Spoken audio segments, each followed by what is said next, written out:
We moved into a haunted house in a nice neighborhood. Terrifying true horror story. Moving day was supposed to be the start of a fresh new life and escape from the old, creepy apartment.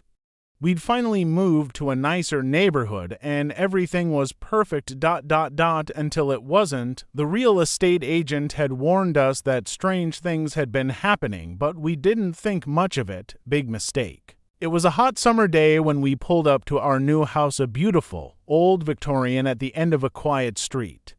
The real estate agent was there, showing us around, pointing out all the features: new floors, updated kitchen, spacious backyard.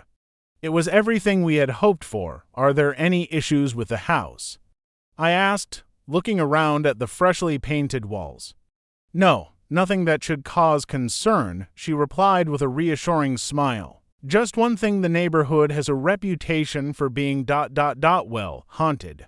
I laughed, brushing it off. Haunted? You don't really believe that, do you? She shrugged. I wouldn't take it lightly. But most people just think it's an old wives' tale. That night, things started to feel off. We had just unpacked the last box when the doorbell rang. When I opened the door, there was no one there, just an eerie silence. Over the next few days, we started noticing little things: flickering lights, strange noises coming from the walls, things disappearing and then reappearing. My wife, Sarah, started having nightmares. She'd wake up in a cold sweat, muttering about shadows in the corners of the room. I brushed it off as stress from the move, but deep down, I knew something wasn't right. One night, Sarah had a friend over for a sleepover, hoping to distract herself. They stayed up late talking, trying to ignore the strange sounds coming from the hallway.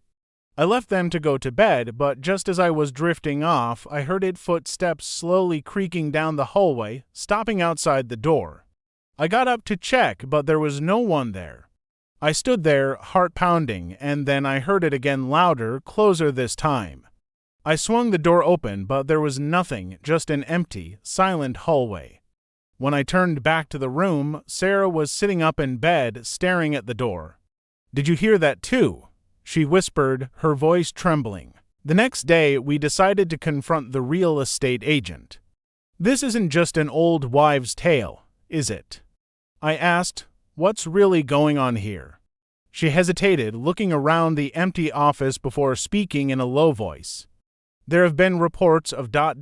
things happening in this house for years. People see things, hear things. The neighbors talk about it all the time. The old owners disappeared without a trace."